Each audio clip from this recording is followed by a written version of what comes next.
Ka-coffee, last week, umingay itong unconfirmed ito, hindi pa verified ito, na medyo dihado daw po ang lagay ni Pastor Apollo Kibuloy dito sa law enforcement authorities, no, ng Estados Unidos. Yan yung mga unverified reports. So medyo nanganganib daw po itong si Kibuloy. And ngayon, 1 week after Ka-coffee, lumabas itong balita na ito na ang DOJ, as expected Ka-coffee, naka-standby lang sila. Naghihintay lang sila ng abiso mula sa Estados Unidos, no, kung ano ba, hihingiin ba nila ito si Kibuloy. Kaya mga tanong ngayon, isusuko ba ng Pilipinas si Kibuloy sa Amerika, si Pastor Apollo Kibuloy, dahil may kaso po ito na nakabinbin dyan sa Estados Unidos at nakasama po siya sa dineklara na wanted po sa Amerika. So ang tanong, tulad nga ng mga reports na kumalat na last week, na unverified naman po itong mga reports na ito, na medyo dihado daw po yung estado ni Kibuloy. Ito, bago itong balita na ito, kanina lang po yan, ang headline nga nito ng Politico.com, no? Will Kibuloy face U.S. Justice? Philippines committed to extradition treaty with United States. Ayan na. May extradition treaty po tayo. Kung halimbawa, meron pong nagkakasala mula sa isang bansa at kinakailangan pong ibalik doon sa bansa na yan o dalhin doon sa bansa na yan sa visa po ng extradition treaty, wala pong magagawa ang Pilipinas dyan. Kinakailangan sumunod kasi signatory tayo dito sa treaty na to, dito sa kasunduan na yan. And if ever na humingi na ng tulong itong Estados Unidos sa Pilipinas, sa Amerika, no, sumulat na ito at hingin si Pastor Apollo Kibuloy, ang tanong dyan, ibibigay ba ng Pilipinas? Dalawang tanong yan Ibibigay ba ng Pilipinas itong si Pastor Kibuloy sa Amerika para sumagot sa mga kasong isinampa siya doon? At pangalawa, makikita pa ba si Pastor Apollo dito sa Pilipinas? No? Susuko ba ito or paano ba yan? Magiging bantag ba yung peg nito? Etc. So yun yung mga tanong na lumulutang-lutang ngayon.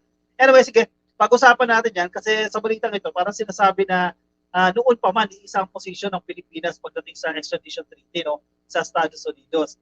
Even during the administration of former President Duterte, iisa na po yung point, isa na po yung stand ng Pilipinas pagdating sa extradition treaty. Yun nga lang, very close sa presidente itong si Pastor Apollo Kibuloy, kaya hindi basta-basta nagagalaw during the previous administration. Pero iba na ngayon, Ka-coffee, ibang administrasyon ito, so medyo challenging yan para sa company Pastor.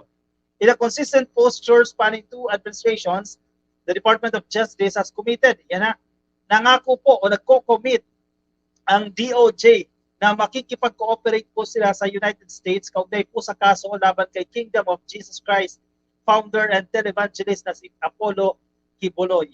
Yari. Ang DOJ, Ka-coffee, nangangako sila na makikipagtulungan sa Estados Unidos.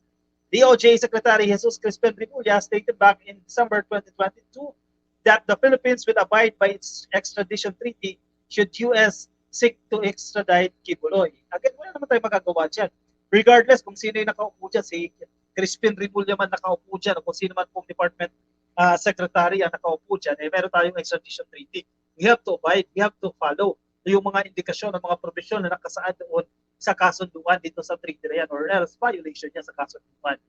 In our case, we have a treaty with them. We have an extradition treaty and we have to abide by the terms and conditions of our agreements with our friends from abroad. Prior to this, Solicitor General Milardo Guevara, yan, si Milardo Guevara na rin mismo, ganyan din po yung kanyang response nung tinanong po siya, noong siya po ay DOJ Secretary pa sa ilalim ng administrasyon ni Duterte. Yan din po ang sinasabi ni Guevara dito, na susunod ang Pilipinas dito sa extradition treaty na to. Our treaty obligations are legally binding on us as our own laws, said Guevara back in 2021 concerning Kibuloy. Pero 2021, 22, 23, medyo walang nangyari dyan, Ka-coffee. Kaya nga ito ngayon, kung totoo man po yung kumakalat ng mga bali-balita, do unverified ito, again, unverified ito, na dehado daw po itong posisyon ni Pastor Kibuloy.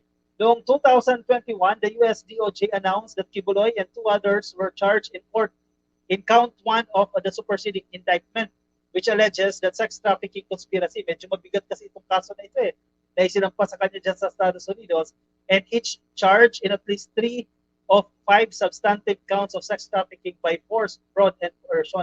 Medyo hindi simple itong aligasyon na ito kay Pastor, at ganoon din po sa dalawa pa.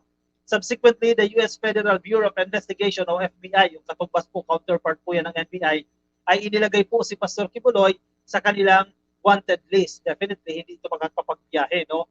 The U.S. Department of Treasury's Office of Foreign Assets Control or OFAC sanctioned 40 persons including Kibuloy in 2022. Yan po yung ilan sa mga penalties sa mga kaparusahan na ipinataw nila kay Pastor Apollo Kibuloy dahil sa mga cases na isinampa sa kanya dyan sa Estados Unidos. Kaya ang tanong ngayon, i-surrender ba ng Pilipinas? Pero ito, dependent ang Pilipinas eh. Naghihintay lang yan sa liham o sa request ng gobyerno ng Amerika, no? Kasi walang magagawa ang Pilipinas dito kasi extradition treaty yan eh. Sabi nga dito ni Guevara, no, itong treaty na ito, itong extradition treaty na yan, ay katumbas yan ng mga existing laws, katumbas yan ng mga batas na meron tayo dito sa Pilipinas. Kasi ano ito eh, kasunduan ito eh. Nilagdaan niya ng both leaders, no? And we have to abide, we have to follow. Ang malaking tanong dyan, kailan susulat itong counterpart sa Amerika, hihingi na tulong sa DOJ at ililet go ba, surrender ba ng DOJ? Definitely, kailangan nilang gawin, obliged sila because of the treaty. Ang malaking tanong dyan, magpapakita pa ba itong si Pastor Apollo Kibuloy sa kanila? No? Yan yung mga antabayanan natin kakobe kung ano yung magiging development dito sa usapin na ito. Nagiging sunod-sunod na yung mga problema actually ni Pastor. No? Actually, nag-uugat din yan sa mga pag-question sa mga programa ng SMNI, yung hindi rin na pagkakasundo with Mike Abe, yan yung kakopi, mga nag-ugat-ugat yan eh. And then yung mga programa ni Duterte, programa ni Ka Eric at ni dating Undersecretary Lorraine Baduy dyan sa SMNI. So maraming mga issue na rin ang naglalabasan ngayon. At ano ba ito, napapag-initan ba? Ano ba, o nararapat lang? Kayo ang makakausga dyan. Sige, lagay nyo dyan sa comment section, no? Nang mabasa rin po natin. BU, good evening sa iyo, Ka-Coffee. Hello sa inyo kay Dean Rig. Mabuhay ka, Ka-Coffee. Thank you sa information at sa patuloy mong pagsuporta sa ating pamahalaan. Wala pong anuman, Dean Rig, no? Kay Myra Men Sambilon, dapat si Andy Bautista din ipabalik dito sa Pinas para harapin ang kanyang kalokohan. Baka padrino din niya si Digong. Actually, ano lang yan eh. Kailangan lang may magpupush, Ka-Coffee, no? Dahil sa dami din ng mga cases na nakasampa, kailangan na may magtututok at ipupush, ipaprioritize ba? Ika nga, no? Sana kahit si Tad masama na kay Kips.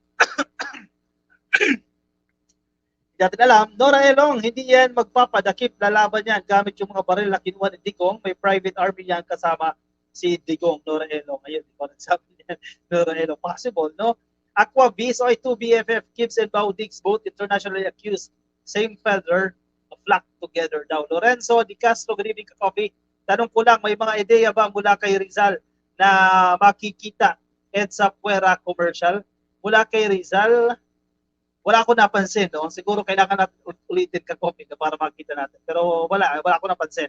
Eh di wow, marigas kayo mga bobong supporters daw ni Polvoron leader. Sabi ni Adonahan. Uy, sana all matalino. Gardo Zap, the second, good evening, Ka-Coffee. Hello po sa inyo kay Mighty Baisa. Dapat sa US, ganoon din gawin kay Hitad. I-surrender ng US si Hitad, pauwiin ng Pilipinas. Eh kung meron lang pong kaso yan, Ka-Coffee, kung may existing case na yan na ipinail ng Pilipinas, eh mabilis lang po yan para sa extradition treaty, no? Pero I don't think na merong existing, no? Tama ba? Meron ba? Wala. Hindi lang ako familiar, Ka-Coffee, no? Kasi as much as possible, eh, hindi rin natin siya tinatopic dito sa channel natin, no? Itong tinutukoy yung si Hitad. Huwag na natin pangalanan. Ayaw ko kasi na mag-involve din ng ibang mga content creator ng mga estilo nila. Unless medyo too offensive na kay BBPM. Actually, medyo offensive na rin talaga. Sobrang offensive na. Pinapanood din natin yung kanyang mga banat. Pero as much as possible, ayaw natin siyang i-discuss dito sa ating channel. Stick tayo doon sa focus. We discuss government projects, ano yung impact nito sa taong bayan, ano yung mga benepisyo ng mga programang ipinatutupad natin. And then sometimes, yung mga criticisms din, discuss din natin yan para na-debunk din yung ilang mga allegations nila, yung mga bintang nila sa administrasyon. Ray Sandy Abayan, DDS versus ex-DDS. All for the love of Duterte, maraming magsasakripisyo, isasakripisyo mga buhay at future nila tulad ni General fake news daw. May Gina G sa LS, kalma lang po. Oo nga eh, nandito sa atin, nagmo-monitor, nakikinig sa atin. Meron po, kinasuhan niya ni Attorney Taberna. Hindi lang siguro Coffee. Hindi lang ako familiar doon sa kaso na ipinel. Or baka ongoing pa, wala pa pong hindi pa na-establish ang probable cause, no? Kaya hindi pa ma-issue ng warrant, etc. So baka hindi lang ako familiar kung nasa ang phase na itong case na ipinel po ba sa kanya. Bigla kasi tumaas ang lipad nila at grabe na kung makabati ko sa administrasyon, karma is real, sabi ni Adilda Galvez. Actually, totoo naman talaga ang karma. No? Karma is real talaga. Good karma, bad karma, totoo po yan. Kumuha ka mabuti, mabuti ang babalik sa'yo. Kumuha ka ng masama, babalik din po sa'yo. Iyang masama na yan. Anyway, sige, shoutout natin ka-coffee natin sa Facebook. Normally Guzman, happy viewing po sa inyo kay Eugene Vatican, Roberto Cristobal at kay Aynal Antonio. Happy viewing po sa inyo ka-coffee sa Facebook. May maligayang panonood po sa mga ka-coffee natin. Nasaan man po kayong panig ng day. Kunin nyo inyong kape, ka-coffee at mag-move on tayo sa ating next topic.